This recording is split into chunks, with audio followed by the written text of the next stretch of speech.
Усім прывітанне, з вами Зміцер Лукашук. Як звычайна, мы абмяркоўваем падзеі ў Беларусі і за яе межамі. І мы сённяшнюю нашу размову, нашы эфіры пачынаем з сустрэчы з тэалагіняй, эксперткай у галіне рэлігіі, палітыкі, абароны правоў, паліталагіняй Натальяй Васілевіч. Добрый дзень, Наталья. Усіх вітаю. Наталья, прыгожая кашуля, я так разумею, гэта яшчэ вайб адзначэння купалля. Купальская, так. А як это вось тэалагіня, можно сказать, чалавек рэлігійны і суадносіцца з такімі традыцыямі, ну, скажем так, нерэлігійнымі, як купальня? Класная традыцыя, прыгожая беларуская традыцыя. Ва ўсіх культурах ёсць сярэдзіна лета, самы доўгі дзень у паўночным паўшар'і, так у паўднёвым, там наадварот, напэўна, самая доўгая ноч. І гэта ва ўсіх культурах ёсць, і гэтае свята як бы астранамічны характар мае і вельмі глыбокія традыцыі ў гісторыі. І безумоўна, хрысціянская царква такія важныя святы пэўным чынам інтэгравала ў сваю тэалогію. Напрыклад, мы ведаем, што адзначаецца купалле, так, гэта слова часта звязваюць з Янам Купалам, з папярэднікам Хрыста, той, хто прадвеснік Хрыста, хто паказаў як бы дарогу, той, хто праклаў дарогу для Хрыста, Ян Хрысціцель, вось. І важны дзень. З гэтага пачынаецца вот гісторыя нашага збаўлення, з таго, што зачала ў першая Лізавета вось гэтага нашага Яна шаноўнага, які заклікаў да пакаяння, які абвяшчаў, што прыходзіць Царства Нябеснае, і якога Хрыстос вельмі шанаваў і хваліў. Таму все гэта разам азначаецца, але я не бачу праблемы ў такіх рамантычных розных гісторыях, кшталту пошуку папараць-кветкі, альбо пляцення вянкоў, кідання іх, чакання нейкага кахання, такога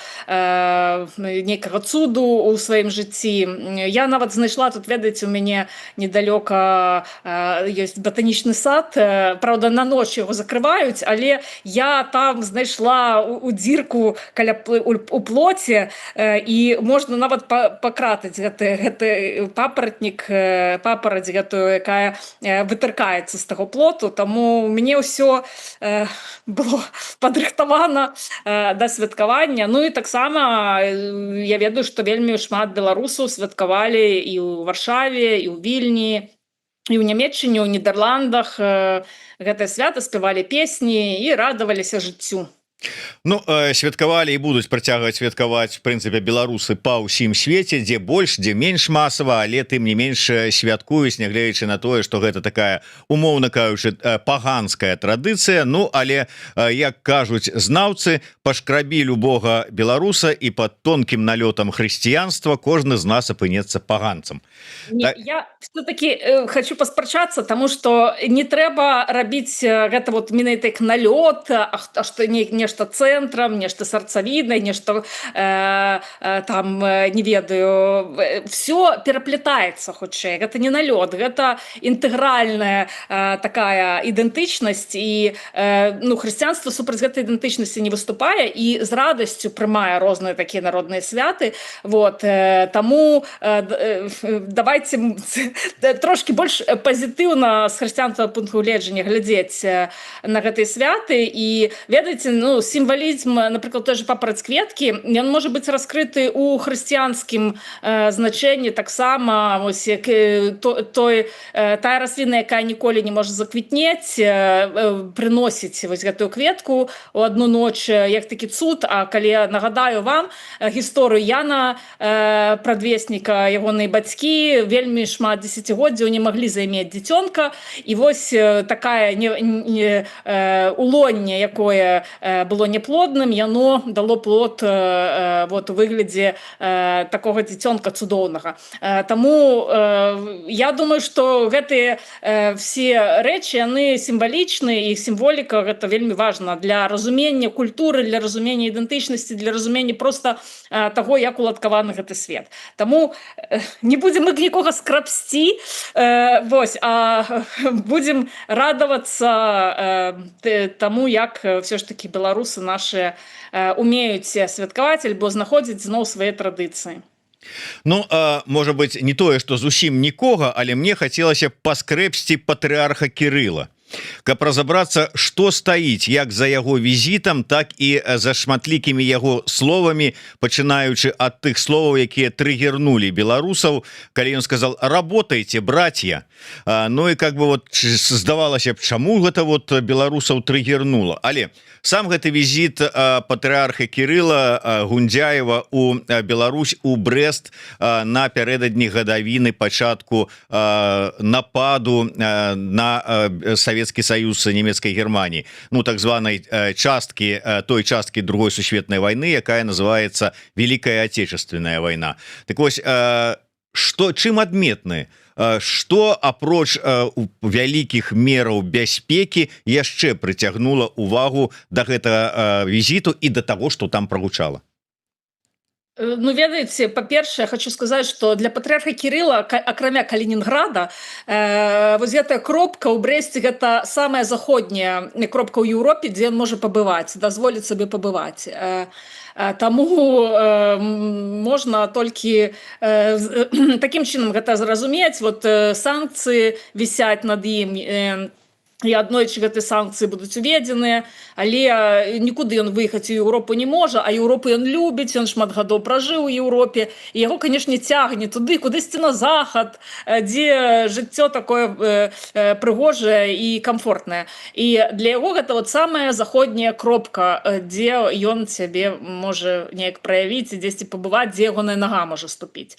Мы бачым, што гэты візіт ён быў даволі нізкага ўзроўню, не было сустрэчаў з галоўнымі палітыкамі, з Лукашэнкам не было сустрэчы, таму гэта, скажем, візіт, ён даволі нізкі статус меў. Мы бачым таксама, для мяне гэта было не новае, я, ў прынцыпе, здагадвалася, што так і будзе, але пацверджанне таксама мець добра, што людзям, простым беларускім людзям, простым вернікам беларускім, гэта ўсё не трэба. І ніхто нават на патрыарха асабліва не хадзіў глядзець. Калі вы паглядзіце трансляцыю, там ёсць запісы з дронаў зверху, можна просто паглядзець, што там стаяць некая сотня чалавек на вуліцы і яшчэ некалькі сотняў унутры храма, і мы ведаем, што туды унутры храма пускалі толькі такіх актывістаў, якія з сястрынстваў, з братстваў, з розных арганізацый і спрабавалі прывозіць з прыходаў розных,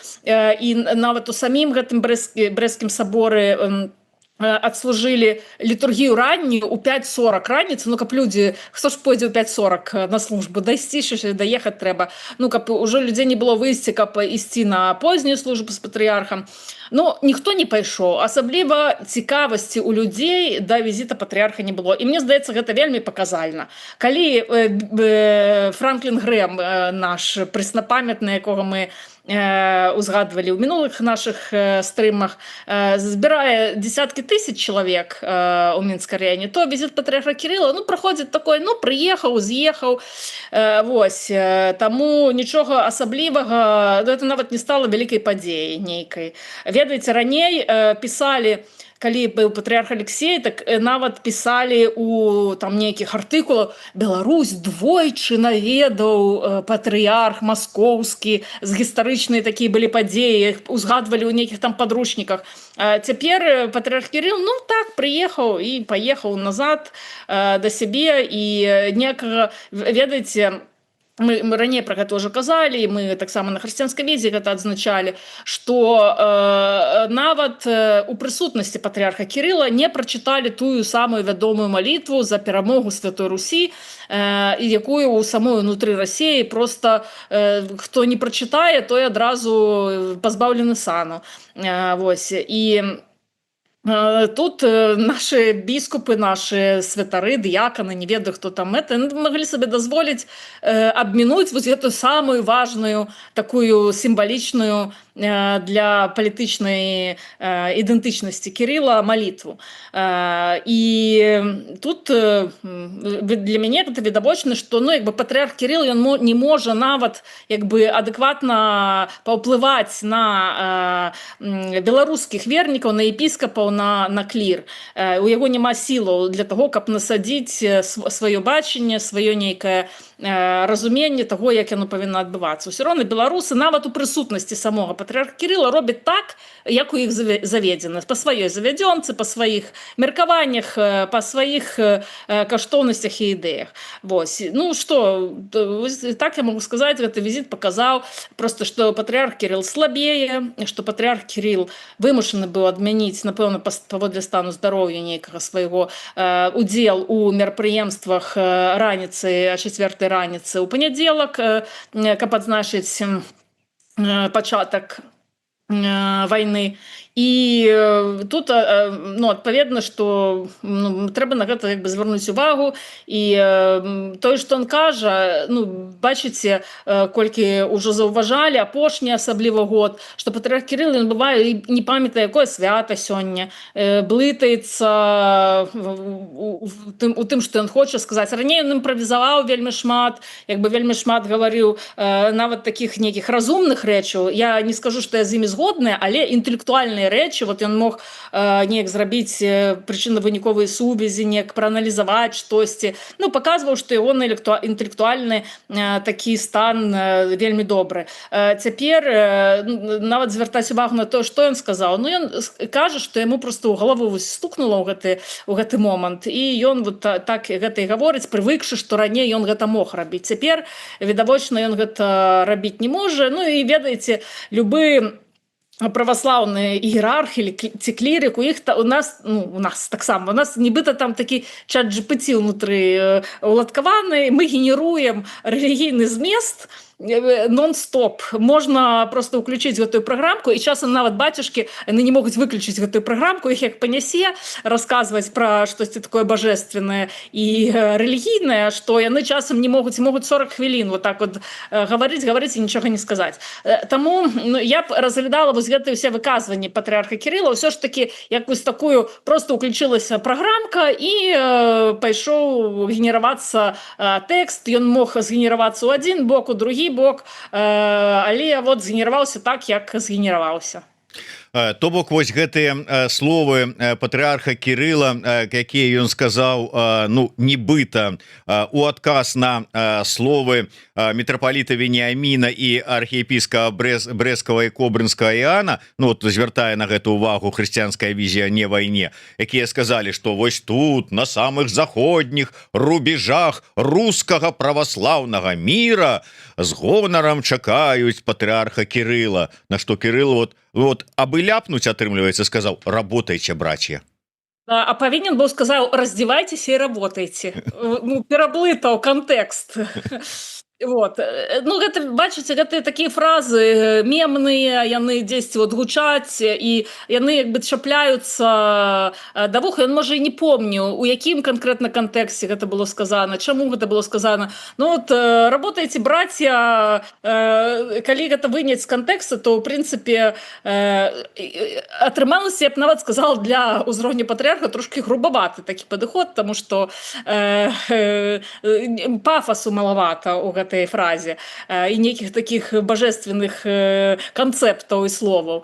Па царкоўна-славянску яно гучыць не зусім так адпаведна. Такое звычайнае слово. Я не думаю, што тут трэба рабіць нейкія высновы. Трэба зрабіць толькі выснову, што, відаць, патрыарх Кірыл многа глядзіць тэлебачанне, і да яго чапляецца ўсё гэта інфармацыйнае смецце, яно да яго чапляецца.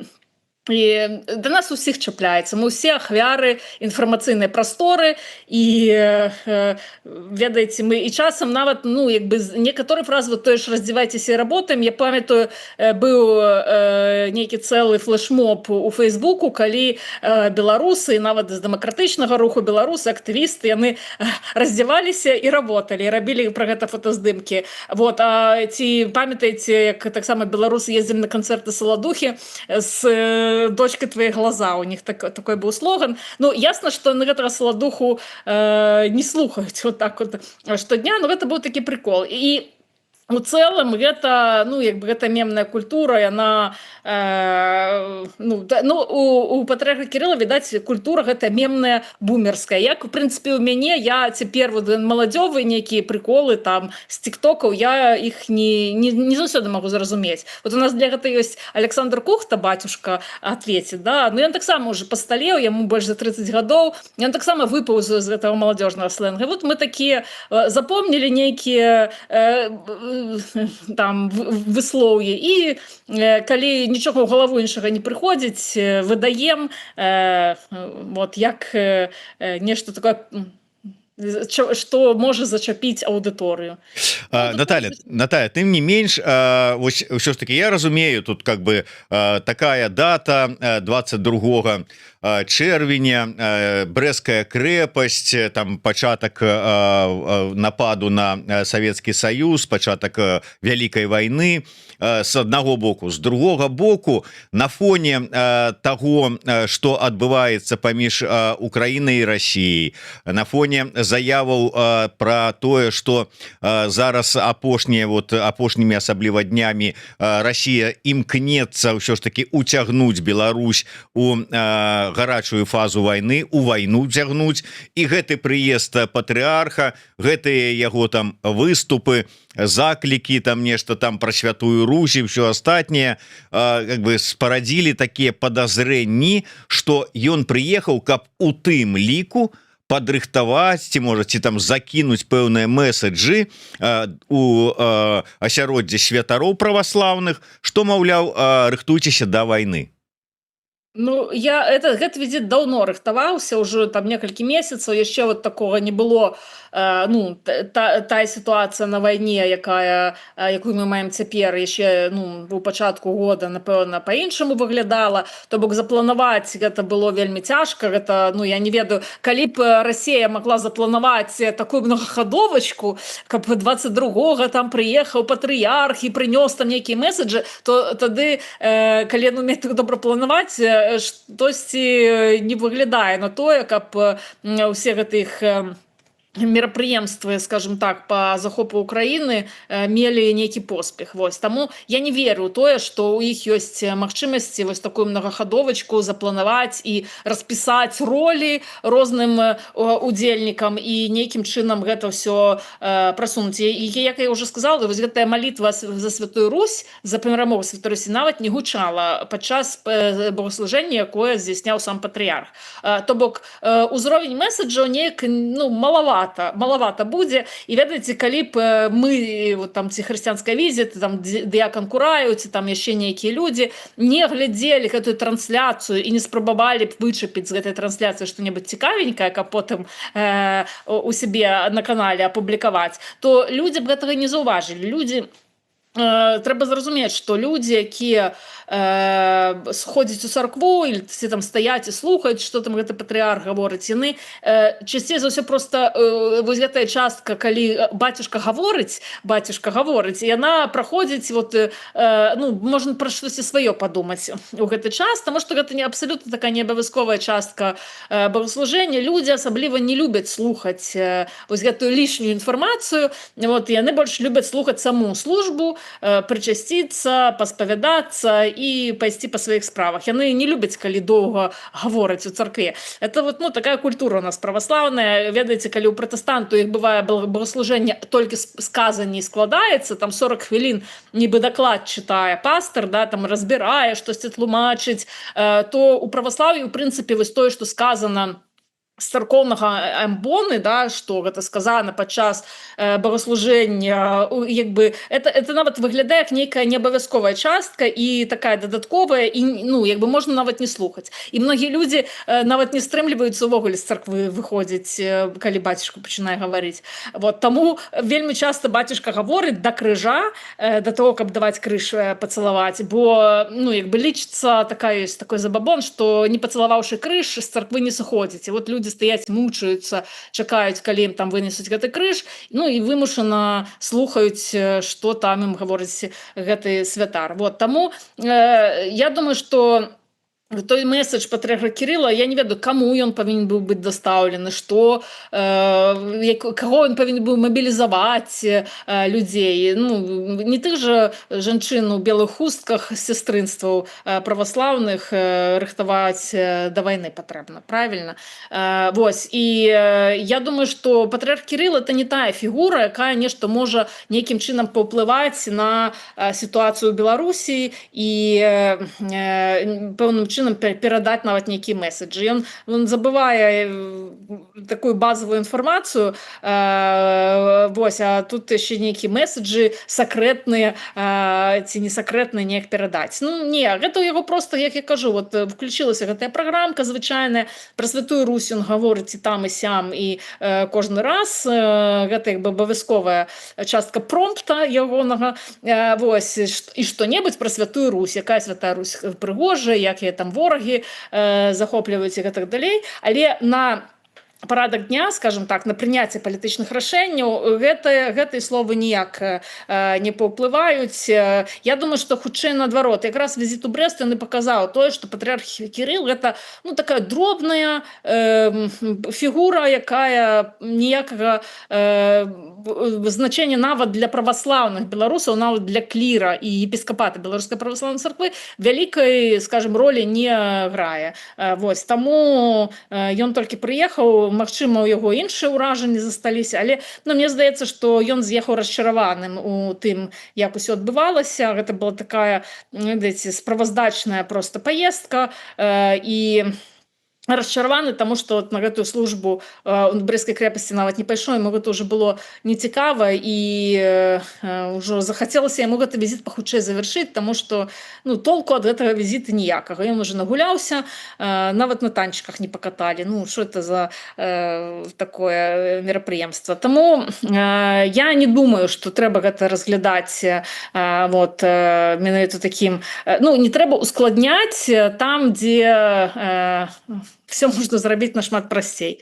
Ну то бок вау-эфекта не дачакаўся. Давай паглядзім на тэму вайны, але з іншага боку. Вы на ўжо ўзгаданым тэлеграм-канале «Хрысціянская візія не вайне» звяртаеце ўвагу на тое, што у каталіцкіх прыходах на вось 22 чэрвеня далучыліся да кампаніі з нагоды вось пачатку гэтай нападу нацысцкай Германіі на СССР, і там молитвы о ахвярах войны. Вы кажаце, што гэта не першы раз, гэта не тое, што вот сёлета толькі вот яны там далучыліся, гэта было і раней, але я цытую: но не сам факт молитвы, а яе фармулёўка выклікаюць пытанні. Якія пытанні? Ну, фармулёўка, што геноцид беларускага народа, гэта тая фармулёўка, якую улады спрабуюць навязаць у памяці пра вайну, нават такім чынам навязаць, што адмаўленне геноцида з'яўляецца крымінальным злачынствам у Беларусі, і за якое цягне за сабой пераслед крымінальны. Таму мы бачым просто, што каталікі з больш нейтральных нейкіх выразаў датычна людзей і ну, падзеяў вайны, яны пераходзяць на такой больше мову, скажем так, дыскурс, які характэрны для дзяржаўных уладаў. І гэта ну, як бы маленькі званочак, але ён важна. Гэта значыць, што ўсё ж таки вот як я казала раней, калі чапляецца нешта за вуха, да, і пачынае нейкія вот гэтыя канцэпты по-новаму інтэрпрэтавацца, яно як бы это невялікая падзея, але ну такі вот, як я кажу, званочак пра тое, што вось гэты ідэалагічны дыскурс ён уваходзіць у маўленне, у тое, як людзі думаюць, у тое, як людзі самі сябе выражаюць, і больш прыстройваецца, скажем так, да тых чаканняў, якія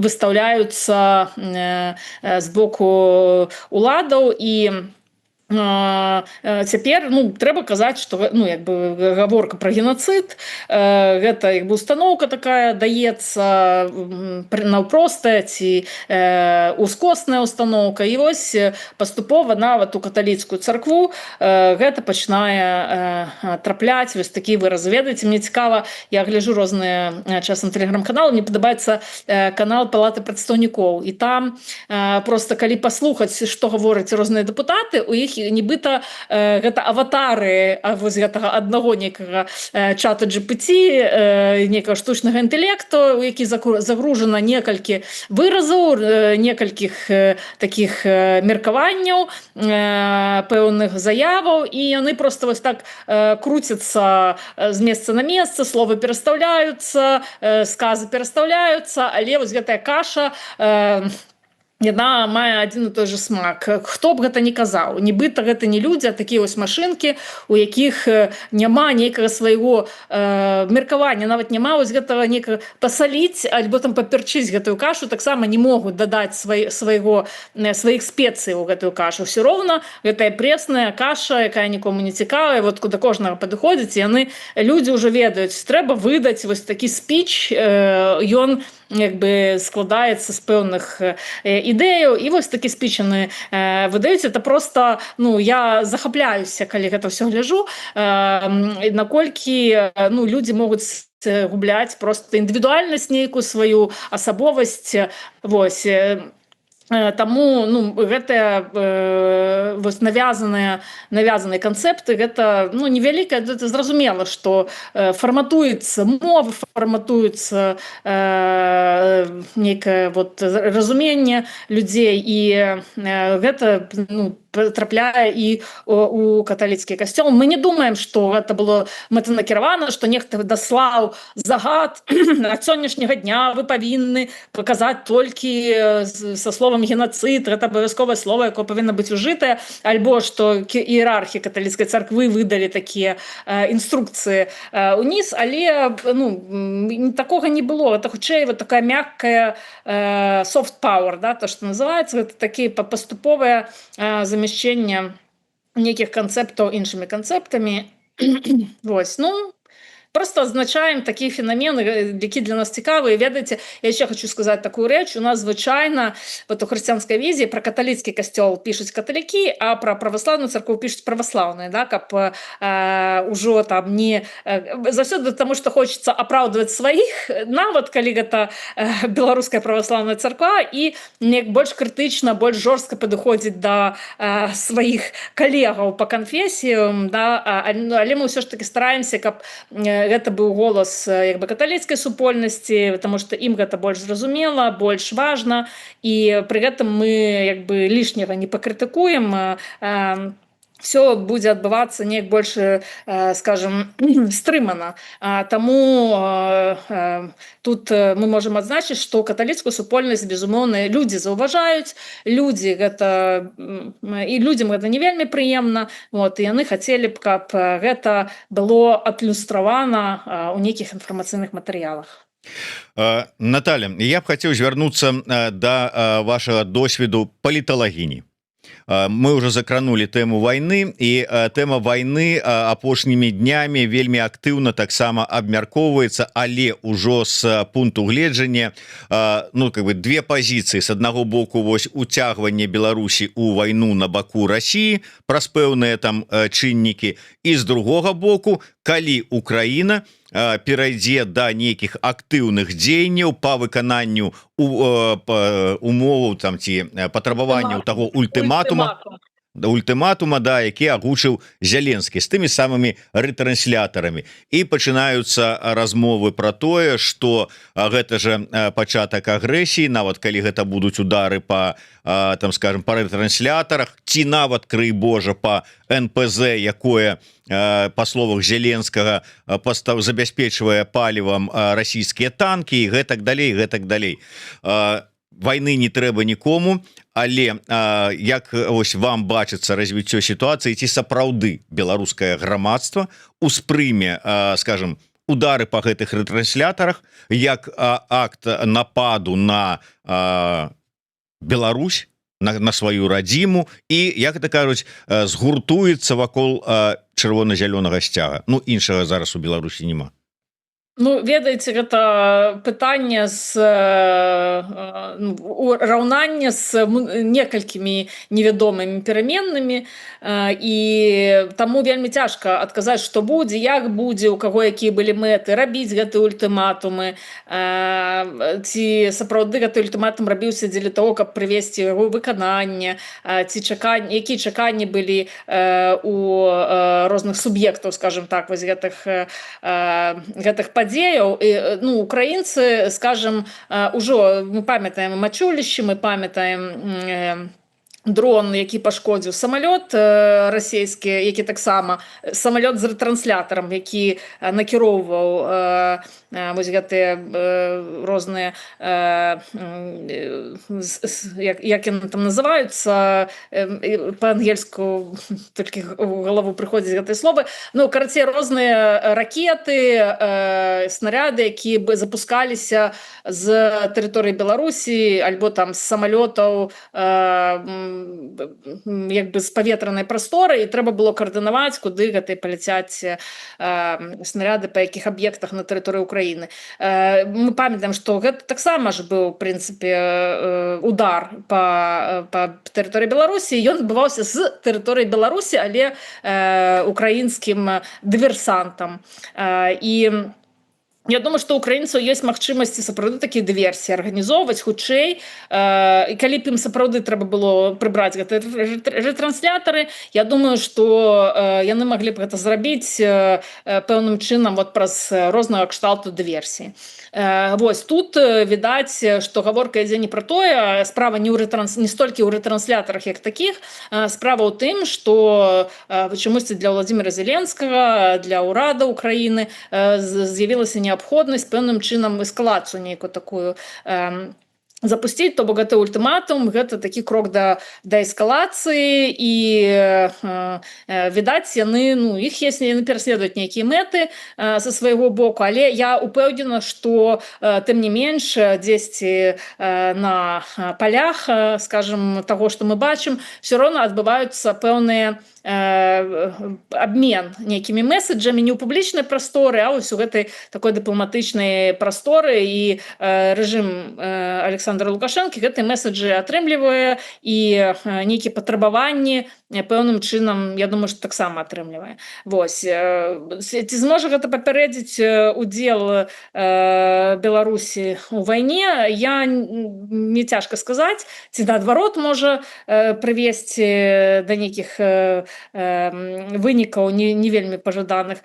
Тут, ведаеце, трэба пачакаць. Я думаю, што менавіта вось гэты дзень ультыматум, вот Ігор Лосік у сябе у канале кожны дзень зваротны адлік у яго. Засталося 3 дні, там засталося 4 дні, засталося 5 дзён да выканання ультыматума, і мы пабачым, што будзе. Безумоўна, такі ультыматумы рабіць проста для таго, каб там узяць на понт ці блефануць, ну, гэта не ў інтарэсах як бы украінскага ўраду. Ну, все, што могу сказаць, гэта трэба чакаць вот 3 дні. Нам засталося пачакаць 3 дні. Мы ўсё роўна на гэтай падзеі не ўплываем, гэтай падзеі вышэй за тое, што мы можам зрабіць, нейкім чынам зрэагаваць, і ўжо, ну, па факце далей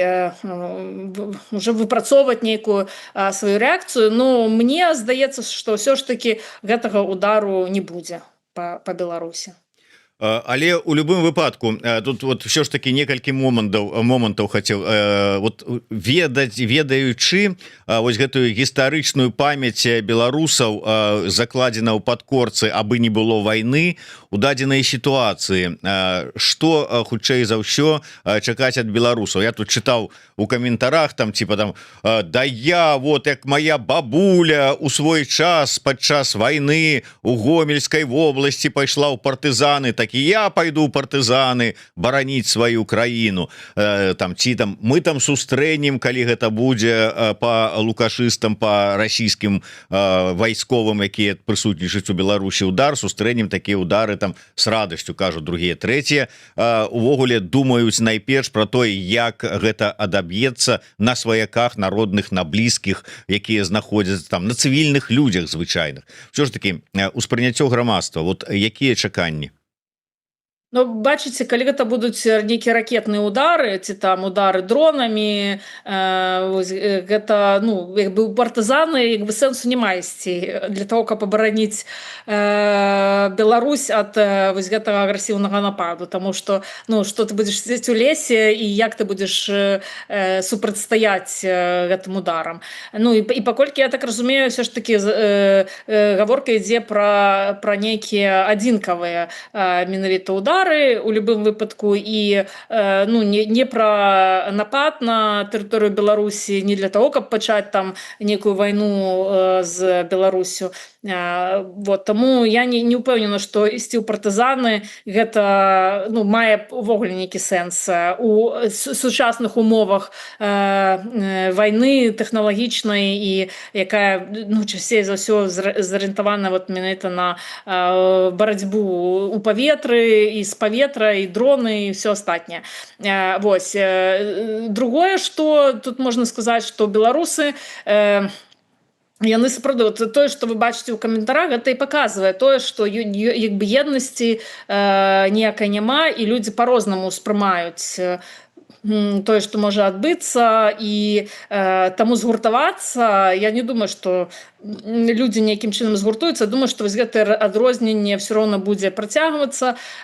Ну ведаеце, я все роўна не хацела пра гэта гаварыць, таму што цяжка, это нам трэба пралічыць цэлыя, скажем, пласты нейкія і псіхалагічныя, і сацыялагічныя, і палітычныя, і вайсковыя на некалькі крокаў, і кожны крок ён будзе цягнуць за сабой такое разгалінаванне варыянту, а потым кожнае разгалінаванне варыянту яшчэ новае разгалінаванне варыянту. Нам цяжка все ж таки вызначыць вот як гэта будзе рухацца, па якой менавіта галінцы пойдзе развіццё падзеяў. Магчыма, што гэтай кропкі, якая запусціць цэлы каскад падзеяў, і ўвогуле не адбудзецца. Таму на сённяшні момант пра гэта гаварыць. Я разумею, што гэта штосьці, калі я штосьці такое скажу цікавае, то это можна будзе паставіць в Твіттере і сказаць, тэалагіня прадракае, што там апакаліпсіс, да, і все, і тады людзі будуць клікаць і вот. Ну, я не прадракаю апакаліпсіс на сённяшні момант, і я думаю, што тэалагіня не прадракае апакаліпсіс, але пакуль. Да, пакуль не прадаркаю, но просто я про тое, што трэба больш я разумею, што ну як бы мы жывем, нам вот гэты навіны, такія падзеі, яны ну як бы трошки на нашы эмоцыі захапляюць нас. Вот. Ну я за тое, каб быць больш стрыманымі і не кідацца адразу у нейкія такія прагнозы про тое, што не адбудзецца. Таму я все ж таки пачакала. Я не кажу, што гэта дакладна не адбудзецца, але ну, мне здаецца, што імавернасць таго, што адбудзецца праз 3 дні пэўная эскалацыя з боку Украіны у дачыненні да Беларусі все ж таки не надта імаверная, таму што незразумела, каму ўвогуле, ну і чаму, навошта Украіне гэта было б патрэбна. Лукашэнку не шкада. Горш, што ён можа за сабой абрынуць у бездань краіну. Што ж, відаць, гэткай будзе плата за выбары 1994 і рэферэндум 1995. Магчыма, гэта гістарычна непазбежна і по-боску справядліва, каб потым узнікла іншая свабодная Беларусь. Это я цытую Сергея Навумчыка. І по-боску боская справядлівасць у тым, каб праз пакуты, праз зрынанне ў бездань нарадзілася нешта новае і прыўкраснае. Ну, па сутнасці нараджэнне заўсёды адбываецца праз боль нейкі, но гэта ще не факт, што штосьці народзіцца вот праз той боль, які прадракае Сергей Навумчык, але ну ён у чым ён мае рацыю, мне здаецца, гэта тое, што напэўна 94-95, ну і 96 год гэта былі такія пункты, якія вось гэты наш вагон, лакаматыў наш, ён прайшоў вось гэтай развілкі магчымыя і пакаціўся ўніз.